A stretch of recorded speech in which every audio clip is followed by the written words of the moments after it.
It's your boy Blackbeard Mirage. I'm back, the assassin. It's time to go into some more history, and it's time to add some more content to our academic study because we should all be doing our own research and showing ourselves approved. All right. What we're gonna do in this tape is we're gonna look at some images, some pictures, look at some of the ancient cultures and civilizations here in the Americas. How were the communities set up? And as I said before, a picture, they say 1,000 words. So we're going to just deal with some of those pictures a little bit, talk about them, analyze them, because the pictures are not going to talk to us.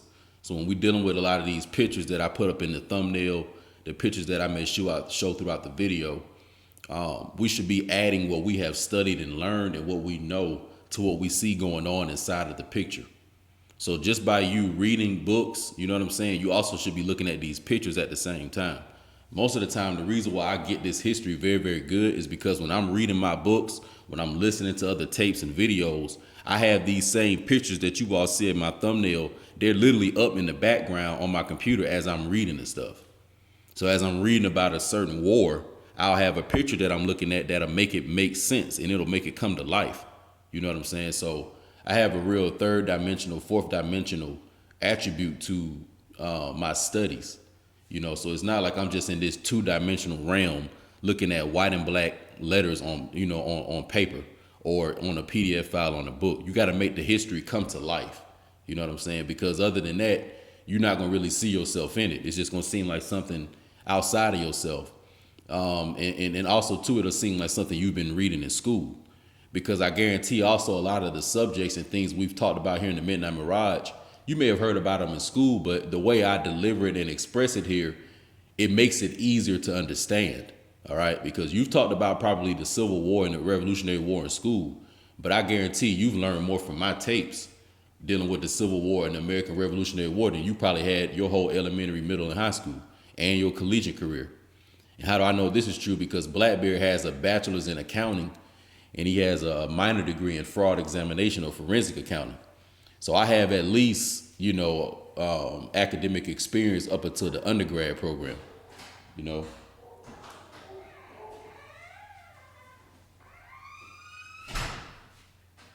What's going on, bro? What's going on, bro? Oh, shit, just making a little goddamn history tape. Oh, hell, you didn't know No, you straight. You can goddamn just listen to it. So, yeah, my boy just pulled in. But anyway, but going back to the tape, what we're going to do is we're going to read into two different things, this Moorish PDF file, and also we're going to look into a cultural journey and ritual that we all have to go through as indigenous men, because as I've told you all before, you have to show yourself approved. And in most of my journeys in my life, as I've went through the wilderness of Egypt, I was usually alone. I didn't have nobody there to give me answers. I didn't have nobody there, you know what I'm saying, to help me with my questions and stuff like that. So you all keep that in mind when you all are in the comment section. You know, I'm gonna do my best to put the video out. I'm gonna do my best to give you the resource and, you know, to where you can look into things on your own. But realize, especially if you are a so-called black man, that I'm really viewing you with a real high standard. And you should be honestly able to run at the same speed with me. So that means that you should know the things I know, and really you should be coming in the comment section and giving me some information, putting me onto some books. You know what I'm saying? Putting some PDF files in the comment section for me, you know, and things of that nature, because a lot of you all have done that. And salute to the ones that have. And I went and looked into these things, you know, like salute to the person who was telling me about a lot of those bleached out and amalgamated French that were, you know, during the so-called Haitian Revolution or American Revolution, and how they had a lot of these tactics using the dogs, you know, when the Europeans came using the dogs and stuff like that. So, you know, people have come into the comment section and put me on things to, you know, add to the understanding to where I can then reciprocate that back to you all.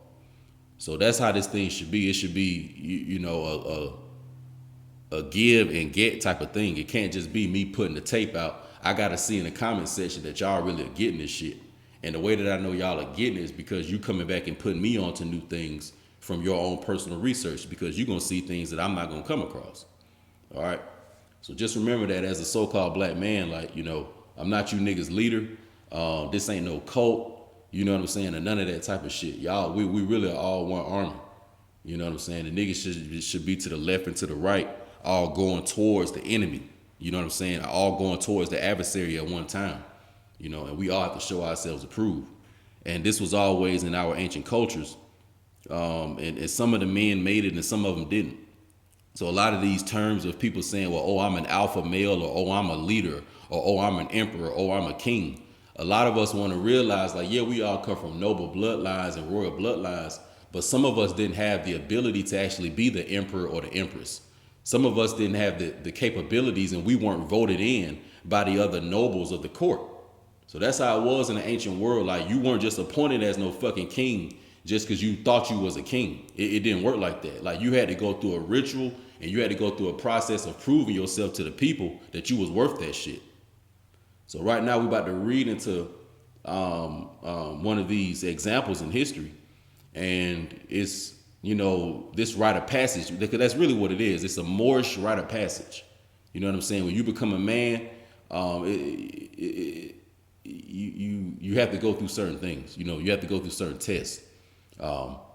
So we're about to talk about one right now that's, you know, when you research it, it's going to be correlated to the Australian society, you know, or the Australian Aborigines. But just remember that the people of the Pacific Islands, you know, or those Asiatics are really a lot, you know, closely related to us over here. All right. So those are the same, we could say Moorish family, you know, in the Southern Pacific Seas. All right. Or so-called Asia. I mean, India, Southern Asia, you know, those islands, etc. So let's read into this a little bit. In Australian Aboriginal society, walkabout is a rite of passage during which males undergo a journey of adolescence, typically ages 10 through 16, and live in the wilderness for a period as long as 6 months to make the spiritual and traditional transition into manhood. Walkabout has come to be referred to as temporary mobility because its original name has been used as a derogatory term in Australian culture. The meaning is spiritual significance. So what we really want to stick to right here is that in Aboriginal society, there is a rite of passage where the men have to live in the wilderness alone for up to 6 months to make a spiritual and traditional transition into manhood. And see, here in North America, as so-called black men, a lot of those cultures, you know, they've been ripped up. You know what I'm saying? They've been ripped up. I'll give you one. So let's take a lot of the sports that we play here in the Americas. You know, Blackbeard is a basketball player. Okay, basketball actually is part of the military games that our ancestors was playing in the old world. All right, Will. All right, man. That our ancestors was playing in the old world. And usually a lot of these games, people would be sacrificed, you know, whether they were the winner or the loser. But these games that we're playing, such as football and basketball, they've always been here in the Americas. You know, the Maya played them, the Aztec played them, you know, the Inca played these games, etc. All right. And these games were used, you know, once again, to prove different aspects of manhood. All right. Also, when you research some of these games, you would also see a lot of the men would be tattooed based on what they have achieved, you know, different degrees and, you know, different levels. Just like you saw in the Black Panther with one of the Black Panther characters, how his body was marked based on his different military, you know, activities. So that's what you see when you see a lot of the indigenous Americans, you know, with the different markings and tattoos on their bodies. When you see the Aztecs and the Mayas, etc. No different than when you look in the NFL and the NBA today. All right, because those are the more so warrior military, like that sport class of men, you know. And so that's why you see all the niggas in the NBA and NFL, they stay tatted up. But aren't those also the most militaristic and athletic men? Also, when you look in the so-called streets of the black community, when you see the men in the streets that, you know, may just be out there hustling, some of them may be on their game banging or whatever the case may be, but you see a lot of brothers in the street, they tattoo themselves. You know what I'm saying? Some of them, they face to be tattooed all the way down to their feet, you know. That is an ancient old custom that our people have always done. And usually a lot of the gangsters, a lot of the military people, a lot of the, like I say, the men that are participating in the sports, You know, and also you had women that participated in this stuff too. You know, and you would have the women who would have all the tattoos as well. So that's something that's always been part of our culture. But even the tattoos and certain things, you have to go through certain rites of passage to get these things. You see what I'm saying? Just like let's take the gangs for example, because you kind of see it in the gang culture. You know, you may have to go on certain missions, or you may have to perform certain feats, you know, or complete certain tasks before they may allow you to, you know, claim the gang, or before they may allow you to get a tattoo of that gang's name, or allow you to hold the flag of that gang. Well, it was the same with our indigenous cultures. You know what I'm saying? You weren't gonna just be part of some confederacy just because you lived in the area. No, it ain't work like that. There was a lot of niggas trying to be part of the Seminole Confederacy or trying to be part of the Red Stick Crew to fight against these Europeans. But do you really think that our communities were sending out people who weren't ready to fight? Do you really think our communities were sending out men who weren't tested in the most gruesome ways? So what we did is we created, you know, rites of passage that would mock what you're going to see in the real world. In the real world as a man, you're going to be alone a lot of the times. People are going to be dependent on you. You're going to have to get your own wisdom and knowledge. You're going to have to find out how to get your own resources and food. You got to figure out how to clothe yourself, how to protect yourself in the elements. You got to know how to protect yourself against other men and the wildlife and the beast of nature. You know what I'm saying? So these were the men that passed through these tests, that they were allowed to come back into society and lead certain things. Also, too, you see this with the Spartan and the Athenian culture of the Mediterranean, which has falsely been named Greek. But you see that in that same culture because those are the same people. Those are our people. So the same war systems that you see the Spartans and the Trojans using, like in the movie Troy with Brad Pitt, those are indigenous Moorish people. You know what I'm saying? The original Etrurians, the original Etruscans, the original people of Thessaly, the original Thracians, the original Macedonians, the original, so-called Romans. You know what I'm saying? The original Phoenicians, the Carthaginians, the Hebrews of so-called Southern and Central Europe, the original Viking people. You know what I'm saying? The original people from the Norse mythology when you're dealing with Thor and all that stuff. The original people of Gaul, which is known as Old Germany and Old France. These are the same people. So when you see the movie 300 and you see the men, when the teenage boys, when their mothers would send them into the military, and then they would be getting their ass knocked the fuck out by grown men, fighting grown men, getting their teeth busted, getting their nose broken and stuff like that, getting their eyes purpled the fuck up. That's the same thing that was going on in our societies. And after you got your ass kicked, you got sent right out there into the wilderness and in the woods to live on your own for a few little days, or probably a few months, or a few weeks, or whatever the case may have been. And while you was out there, you had to fight wild animals and wild bears. You know what I'm saying? Wild lions. You know, go check out that movie 300, Rise of 300. You know what I'm saying? You'll see it in that movie with Leonidas and them. Do you really think that Leonidas and them was Caucasian pale men? Are you crazy? No, it wasn't. All right. And any kind of Caucasian wild people that they had fighting for them, that wasn't who the Leonidas people in them was. Like, I'll give you an example. You remember how in 300, when they had that ogre or that gnome or that WIGHT or that hunchback who wanted to try to join the army? He came to Leonidas and was saying that he wanted to fight for his people and all that other stuff. Because in the movie 300, they trick you because they show the Spartans or the Athenians, you know, Leonidas' side, they show them Caucasian and white. But then on the Persian side, they show you amalgamated people. They show you the Persian emperor who's kind of like, he's black, but he's like light-skinned, amalgamated. And then they show you the blue-black Moor who Leonidas kicked into the hole at the beginning of the movie. But in ancient times, like, all these people were so-called black people. All these are Moors. All these are the original descendants from the people post-flood and pre-flood. Just like when they talk about David and Goliath or the Philistines, these are so-called black people. You know, so some of us were just, you know, taller people. And in these times, you would have men who were 9 feet tall, 11 feet tall, 12 feet tall and stuff like that. But nevertheless, they were just, you know, large black men, Moorish large Moorish men. You know what I'm saying? But you remember how when Leonidas, when that hunchback or that white, that WIGHT, when he tried to join the army, he told him no. You know, he told him no. The man wasn't physically equipped to fight. You know, he could barely hold up a shield because, you know, them shields was heavy. And Leonidas being a general and being a leader who's already been through that ritual. He's put other men through the ritual, you know what I'm saying? And he's been through wars. So he's not going to send you out there to fight and he knowing you're not prepared. So he told that man, no, you can't, you know what I'm saying? You can't do it. All right? So that's how this thing is. And see, that's how I deal with you so-called black men. That's why I kind of talk to y'all. That's why I talk to y'all any old kind of way sometimes, man. Because, like, you know, like our shit has been retarded for too long. Y'all have been into this feminine, effeminized culture like way too long.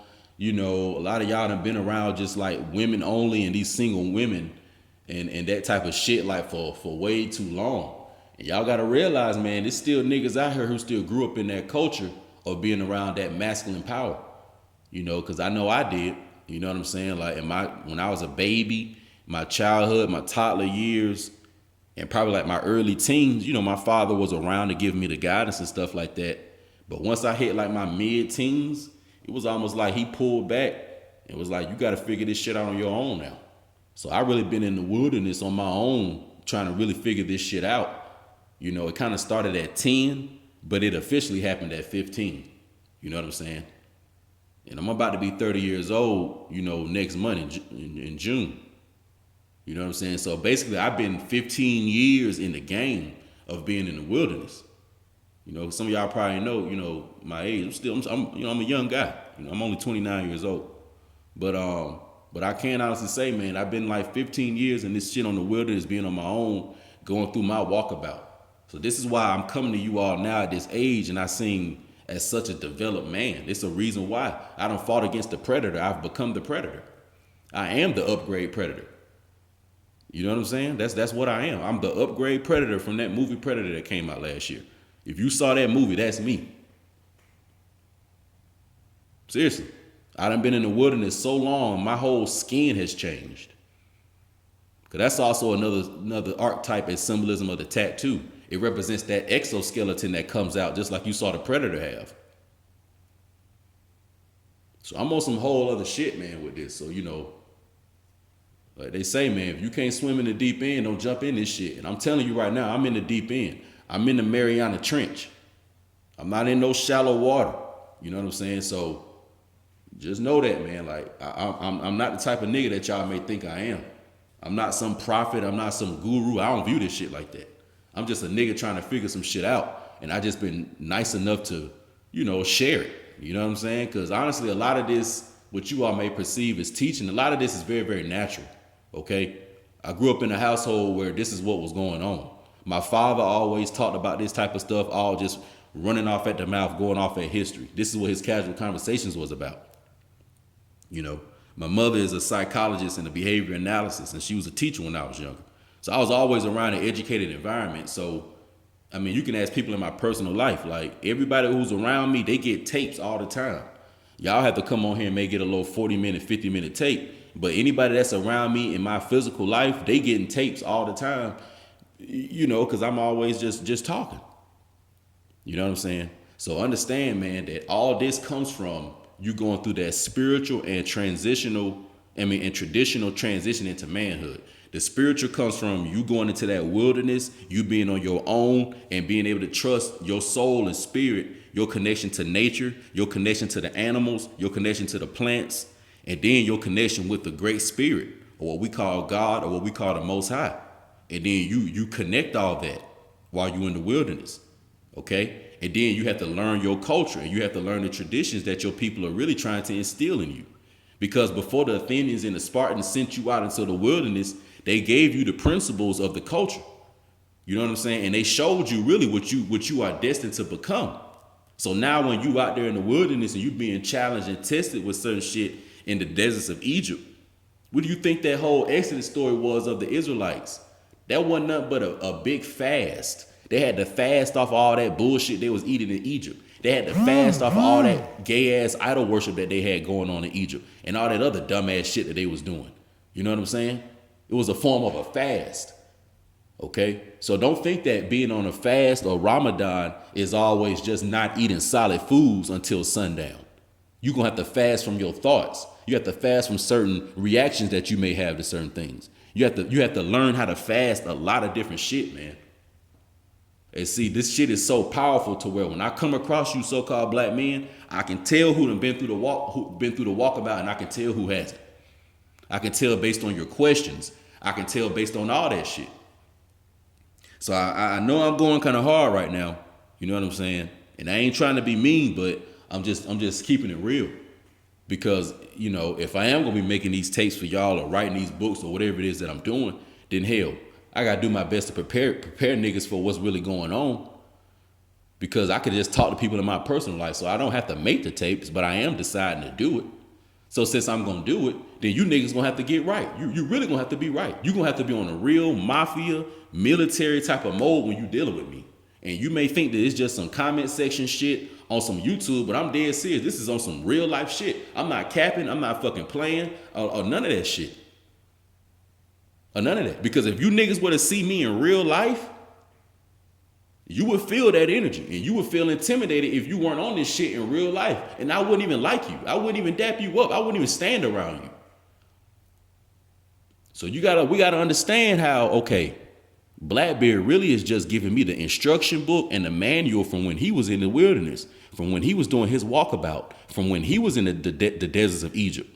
And Blackbeard just came and gave me a book on how to like a manual on how to deal with that shit really. So it don't destroy me and I could become a man like I'm supposed to. So really Blackbeard just kind of dropping me a book. You know what I'm saying? Based on his experiences really. You know, it's almost like some Necronomicon type of shit. Really, when y'all listening to my tapes, this is a Necronomicon because, yeah, I'm talking about the history and all that, and you can hear that on other people's pages, but y'all still are getting, when y'all on YouTube listening to people, you still are getting these people's personalities, their experiences, plus the other things that we all objectively are looking for, such as history or whatever other things that we come on YouTube to search.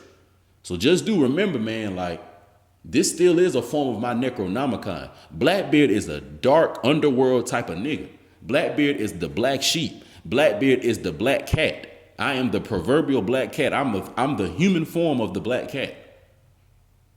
You know what I'm saying? I am the skull and crossbones signs that you see on the pirate sign. I am a raider. So in real life, you know, I'm not really this nice type of nigga that y'all may think I am. I'm really a serious ass person. You know what I'm saying? And as so-called black men, you niggas need to get back on this level. You need to get back to the level of being the titan, to being the god of Mount Olympus. When people come across me, they come across a literal titan. The motherfuckers that you have to chain up because when they get free, they literally just roam and rule shit. So I'm the titan. You know what I'm saying? And I have a real draconian personality. I do. I'm extremely severe. I'm extremely intense.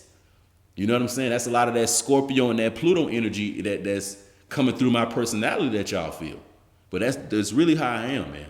So y'all just really get that. Like we got to be together and ready as men. And we have to be kings and emperors of our own household or wherever little area that we in. And the only way you the king and emperor is if you're the one that's choosing to go through the journey. You're the one doing all the hard work. You know what I'm saying?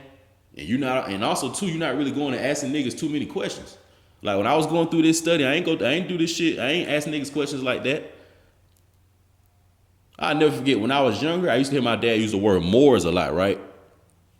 And then back in like 2013, when I saw him again, you know what I'm saying? Because I hadn't seen him in a while. And I got back around him and stuff, and we was just talking about some history and stuff. But I was trying to remember the word he was using. You know what I'm saying? Because he would use Moors, Moabite. He would use like different words when he was referring to us. And I never forget, I texted him one day and I asked him, I said, Dad, what's the word that you were referring to our people as? And he just said Moabite. But he didn't give me no resources, no books, or no nothing, you know? So my father's attitude towards me with this shit was very, very Saturnian, you know? He be like, nah, nigga, go and study and show yourself approved. Don't be coming in and asking me questions and shit like that. You know, my father wasn't like that. He had two sides to him. He would show me the loving father side. You know what I'm saying? He'll kiss me on my forehead and stuff, tell me he loved me because he's still my dad. But then he did have that other side where he was very, very Saturnian. And it would be like he would be black-hearted towards me on certain things. But he usually was like that when it was something I was supposed to be understanding and getting for myself. You know, so the way my life was, you know, a lot of things that the father would teach you, you know, my father just had a harder way of doing that with me. He would teach me and show me that shit, but then it was like he would send me on my walkabout. He wouldn't want me to keep asking him too many questions. You know, so that's the culture I kind of come from. So everybody I deal with, I kind of deal with them that same way. It's like, yeah, I give you a little bit of this shit, and I'm gonna package it and do it the right way so you don't probably have as many questions. But after that, go on your walkabout. You know what I'm saying? Let me see if you're gonna survive that wolf out there in that jungle that really want to destroy your ass. Let me see if you're gonna survive them grumbling stomachs. Let me see if you're gonna survive all these niggas on National Geographic and in your school program and all these confusing ass agents and Freemasons and Rosicrucians and all these other folks on the internet that's lying to you and telling you this and telling you that. Let me see if you're gonna be able to survive all those lies and really figure this shit out for what it really is. You know? And then I'll know if you did it, because you're gonna be at that ascended level. So it's no different than like an NBA draft or an NFL draft. When them guys are in college, they around a lot of other athletes. But when it comes to the draft, when they in that draft room, they only in the room with everybody who kind of got the opportunity to come there. So they gonna see a few other people that they remember playing against during the season, but everybody's not gonna be in that draft room getting the opportunity to be the king or the emperor and going through the coronation ceremony of becoming Christ. You know, it don't happen like that. You know, I'm sorry, it don't. So you so-called black men better remember, like this American indigenous shit I'm seeing with a lot of us are taking it as some fad type of shit. A lot of us are taking it as, oh, this is what's popular now, so I'm kind of on it now. You know, I heard one nigga talking saying that he was an indigenous and such, but he don't even know history. Nigga was saying that he's indigenous, but he's not into history. So that just let me know, like, you just some nigga that's going along with what you hearing folks saying. You know, he was even saying how he just wasn't really interested in history like that. And I didn't understand that. I'm like, how are you claiming you about a national and divine movement, but you don't even know history? And you're not even interested in it. You know? So, man, I don't know, man. I'm laughing at a lot of these niggas out here, man. I'm laughing at niggas, and I ain't really taking a lot of niggas serious, man. I'm not.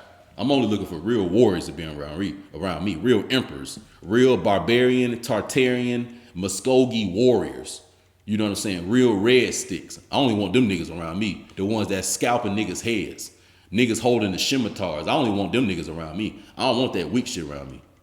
I don't want none of that weak shit around me, man. If you ain't been through the deserts of Egypt, then don't even come around me. Period. I only want to be around men who have been through the deserts of Egypt. If you have not been through the deserts of Egypt, just go ahead and stay away. But anyway, so what I'm about to do now is read into this PDF document called The Real Indian is the Blackamoor. So if you want to look at it and check it out, you probably can just go and Google that, but type in PDF behind it, you know, and hopefully it'll come up. And as I said before, or maybe I didn't mention it, but it looks like it was something put together by some people in the Nation of Islam, and they just did their research, because there are a lot of subtext in here that are giving references and resources to books that they use to make the assertions and points that they're making throughout this. So it's a pretty good PDF, you know, and you can go and check it out. But right now, let's read a little bit into the Aztec, Mayan, Olmec, or what's known as the Atlantean civilization. All right. The members of the 18th dynasty are hidden under the so-called major prophets of the Bible and Quran, and this lineage is the nation descended from Amran, or from this time period called the Kingdom of Egypt, the New Kingdom of Egypt, that gives rise to the Olmec-Amexem civilization in America. The Olmec, Mayan, Aztec civilizations are given credit for all the scientific, astronomical, agricultural, architectural, engineering, pyramid, and mound building advancement that took place in ancient America. Now, let me pause right here. So we already seeing right now that it's going into the indigenous original Americans, who they say are also from a dynastic lineage that is hidden under the major prophets of the Bible and the Quran. Because as I've said in previous tapes, a lot of these gods and goddesses of ancient mythology, when it deals with the Hebrews, the Egyptians, the so-called Greeks and Romans, those gods and goddesses are really just popular nobles, you know what I'm saying? Divine kings and queens, emperors and empresses of the old world. Okay, that's what that is. All right. Also, it says that the original Americans are given credit for all the scientific, astronomical, agricultural, architectural / engineering, pyramid, and mound building advancement that took place here in the Americas. And also that same information, because remember, the Moors, or the people of Meru, are the custodians. That same information actually went over into what's known as Africa, Europe, and Asia, okay? And that's where those pyramids come from. Now, if you want to get a little more information on this, I want you to look up the Emerald Tablets dealing with Tehuti or Thoth. The Emerald Tablets of Thoth talks about how when Atlantis fell, Atlantis being over here, different cataclysmic events, different human events. It was also a form of ice age over here as well. But when Atlantis fell, some of our people stayed here and some of them went over into what we call so-called Europe and Africa. Now you got to remember that Europe and Africa was already inhabited by people. But when we went into the areas of so-called Africa and created the colony known as so-called Egypt, those old Ethiopians or old Nubians that created that ancient colony known as Egypt, that place was already inhabited by people. And we went to war with the people that were already there. Okay? So you got to remember that the people who created that civilization known as Egypt in the Middle East or so-called East Africa, they weren't from over there. They were from here. All right? I know a guy who's from Alexandria, Egypt. He was born there. This guy is blue-black. He looks literally like the black screen you're looking at. He looks like somebody that's from Sudan. It was those type of people that were already there. And you had these copper-colored people that were coming from Atlantis or America, and we went in there, basically. And unfortunately, they won't tell you this in history, but we killed and displaced a lot of those people that were there. So you do have these, wars where we were fighting each other, but that's what that is. All right. The natives of the land of Mexico, Central America, and the Yucatan, specifically the Quiche, people of Maya land, say that their ancestors were Israelites. All right, so we going into right now that the people of the Yucatan, the indigenous Americans of the Yucatan, Central America, ancestors being the Israelites. All right. So what we're going to do right now is look at a picture of the pyramid. All right.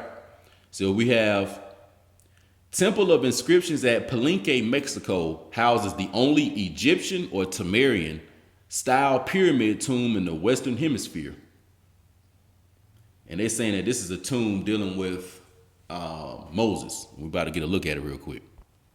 So here we have a pyramid in front of us right here, that's in Palenque, Mexico, okay, or Atlantis or Atlanta. So this is an Atlantean or an Atlanta pyramid here in the Americas, all right? And the people who created these sciences went over into what you all know of as Africa and so-called Asia and passed this science on, all right? So the Americas are actually the birth civilizations of humanity, all right? All right, so let's move on. Let's see what else I want to give y'all.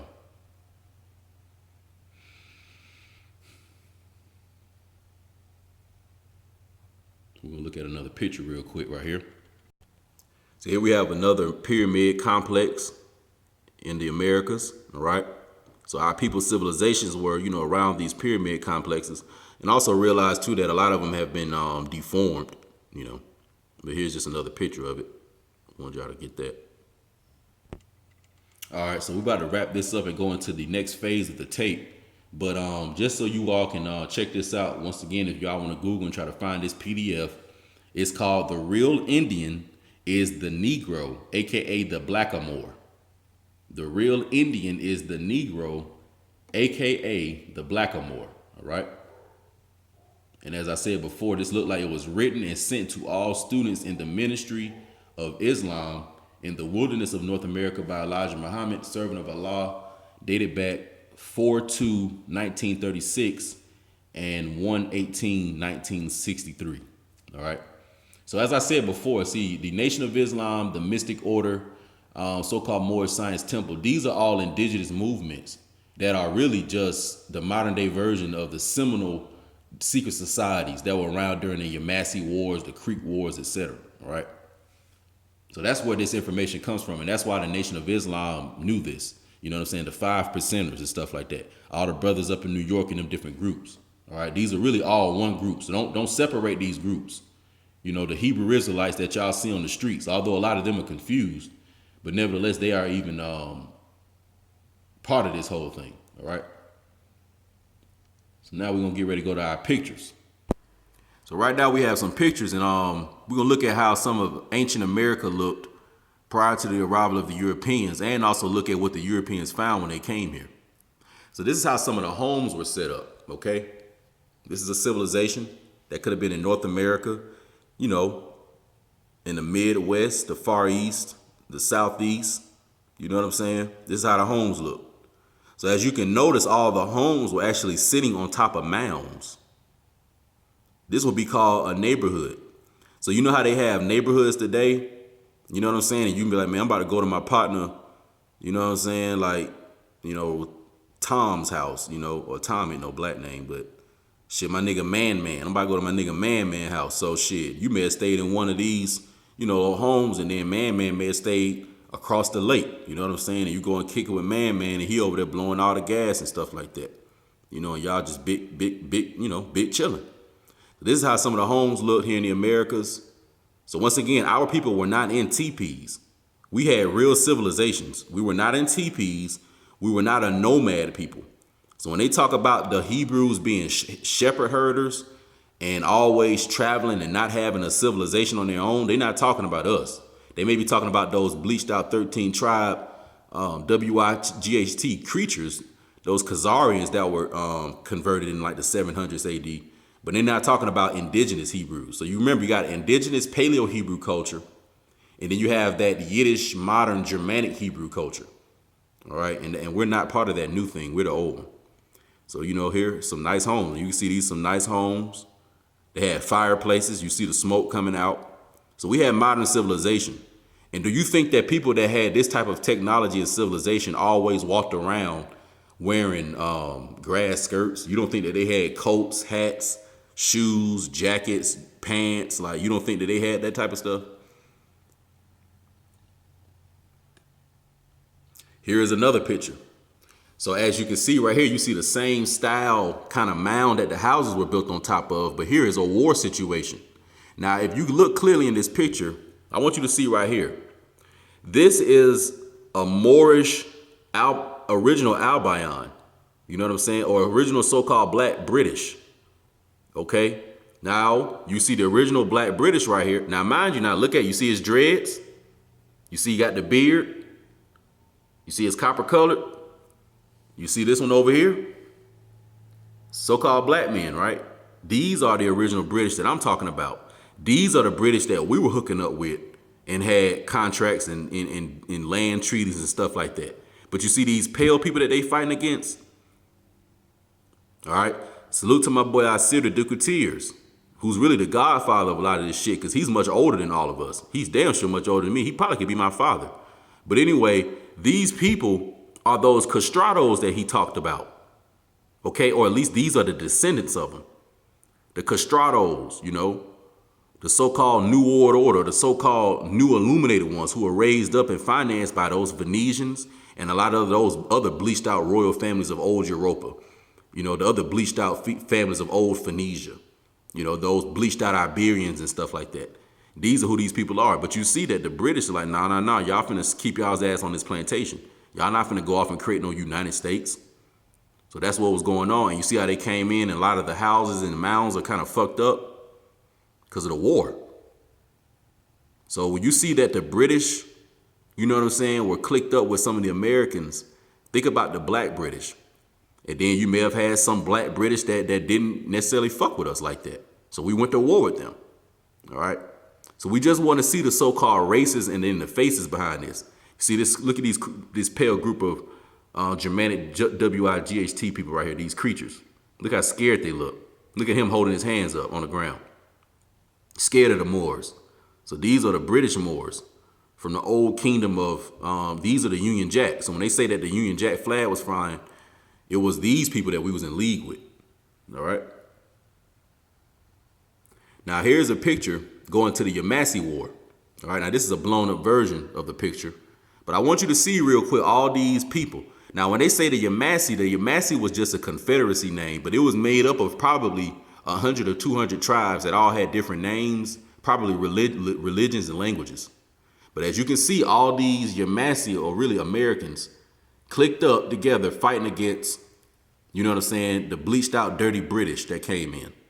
All right, and we're gonna see a bigger picture of it. But I want you to notice how they all are wearing red and white, or they got some type of red. You see this one right here, he's wearing red. All right, and they all got on red turbans or fezzes or something like that. All right. Also, I want you to see the red flag that's in the background. So you see this Moor right here, American, and you see he got the cannon, but look behind him, you see that all red flag.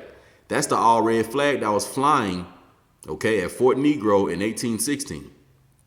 The Moorish American flag. That's it right there. All right. Also, I want you to think about this, because the Yamasee Wars, when you say the Carolinas, Georgia, that's all the same. I want you to think about how Carolina's flag is a crescent moon and star. All right. How South Carolina or Carolina's flag is a crescent moon and star. Why do you think it's a crescent moon and star? All right. So I'm going to leave that trick on you right there. Why do you think that South Carolina's flag is a crescent moon and star? Once again, another picture of the same thing. Here go the Moors from Carolinas and Georgia. You see that they all wearing red and white. They're all wearing red and white. Why are they wearing red? I'm going to count them. Hold on, let me pull the other picture up. All right, here we go, a bigger picture of them. Let me get my little stick real quick. So here we have, you see the Moors in the background. See this Moor right here, American, red fez. See this Moor right here wearing a turban. Looks like he got on a gold. He got on gold, like a gold type of gold apparel. You see this Moor right here. He got on some red shorts and like a white fez. And he's, you know, hauling look like some type of cannon or something. In the background, you see the Moorish flag, the all red flag that the people from Georgia and the Carolinas are holding. So these are indigenous people. And it's probably also some foreign Moors that's helping them too. But you know the indigenous ones based on how they dress. Also here you have another Moor. He got on like some red shorts. What does he have on? A red and white cloth turban with the axe in his hand. Here go another Moor in the background. What is he wearing? A red and white cloth type of turban. And all of them are copper colored men. So these are the men that went through the walkabout that the kingdom and the empire said, okay, y'all have been trained for war and y'all trained to fight. And don't they look like they trained for war? Don't they look like they know what they doing? Don't you? And wouldn't you want to send some people out that know what they're doing? Look what's happening to the village in the back. This is all the men. This is all the young men, the young children, the women, the elderly people. They trying to burn the village down. Look, it's the fire. They burning the village down. So don't you want to send some warriors out? Don't you want to send some niggas out that already know what time it is and don't need to ask a bunch of questions? That already know how to fight? That already know how to use a cannon? That already know how to use an axe? That already know how to peel somebody's scalp off? That already know how to use a tomahawk? Then you have some Moors right here. Look at them with the red cloths on their head. But look like they died in war. Died fighting to keep their land. Died fighting for their people. And then right here you have the WASP, the white Anglo-Saxon Protestants, the descendants of the castrados, the descendants of the bleached out amalgamated pale white fathers, so-called founding fathers, which really these are the descendants of the slaves and the pilgrims who were working on the plantations for George and them. So typically when you see us fighting against these people, they really, you gotta remember now, these people were brought over here as just pilgrims that the British thought were just gonna work for them now. So these folks got tired of that shit. And they said, no, we want our freedom and we finna fight whoever we gotta fight for it. So not only did they have to fight the original British, but they had to fight us too. So that's what this is, you know what I'm saying? And these Yamasee wars were just wars where you had multiple tribes. There may have been 100 or 200 tribes fighting against all these Anglo so-called whites, WIGHTS people. You see the ship in the background? Remember I told y'all about the Barbary Wars? The wars in the water? See? So this is a picture of the war. You know what I'm saying? It's a picture of the war. So, I just wanted to go over that history, man. It's very, very important. Very, very important. And we just have to be prepared as individuals because you can't, and really, man, what I'm preparing y'all for is, like I say, to lead y'all's household, to lead your children, to lead your old mom and dad, to lead your girlfriend and wife. You know what I'm saying? If the people in your community look up to you, well, then to lead your community, the people in your neighborhood and stuff like that. The folks who fuck with you on the block that know that you're going to be the one that's going to basically bring money back to the hood. That's what I'm preparing you for. I'm not preparing you to save the world. I'm not preparing you for that shit. I'm preparing you to be the leader and be the man of the environment you're in, to be the lead bay in charge of the land and area that you're in, to be the governor of your land, of yourself, of your arm, leg, arm, and head. You know what I'm saying? For you to be the one to bring love, peace, freedom, equality, truth, justice, harmony, synchronization, for you to be the one to bring that to all the people around you. So that's why I'm going hard on y'all like that, because I know what y'all have to be prepared for. And I also know since our culture here in the Americas has been fractured, y'all haven't been doing the walkabout. You know what I'm saying? So I guess y'all got a virtual form over here. So this is y'all's virtual walkabout. You going into the wilderness on your own, figuring this shit out, looking at some Blackbeard tapes. Okay, when the tape go off, boom, researching what Blackbeard was talking about. And after I research it, then me sitting back and meditating to see what does my spirit and soul tell me, connecting all the history together. You know what I'm saying? And then I live my life and wake up the next day and do it all over again. Research this book or whatever. Go work out in the gym, get my body ready and stuff like that. Check in with my family and friends and stuff like that. That's what this shit is all about. So there will be no divine national movement if there aren't individual men ready to go. It's not going to happen. It's not going to happen. So I hope y'all got something from this, man. I love all y'all out there. You know what I'm saying? Like I said, I can be hard sometimes. I know that. My mom, she tells me that a lot, and I tend to have an aggressive type of personality, but, I hope for the best. I'm just probably like that coach who was on your ass just because he knows you're going to be able to go to the league, just because he knows you're going to be the one to get drafted. That's all that is. Sometimes I can see the best in people before they can see it in themselves. And the reason why is because I've been through my walkabout. And I know how the black coal, after the stress and pressure is put through in the deserts of Egypt, eventually turns into the diamond. So with a lot of you all, I can see the diamond inside of you, the men and the women. And therefore, that's why I'm hard on you like that. Because Saturn is the one that turns you from lead into gold, from lead into diamond. And I represent Saturn. I just told y'all I'm a dark type of nigga. I'm a dark Nagas. I'm the dark Buddha, the dark Mercury, the black cat. I'm Saturn. So I'm the one that's going to help you turn into the diamond by putting you through a bunch of, tests and trials and tribulations through this virtual walkabout, by making you go research your own shit. You know what I'm saying? Or wherever the hell it is I may do, But hopefully y'all appreciate this tape, man, and just keep your studies up, and believe in yourself. Believe in yourself, man, and give yourself time and patience. And one day you will become the ultimate man and woman that you are destined to be. All right. So salute. I'm out.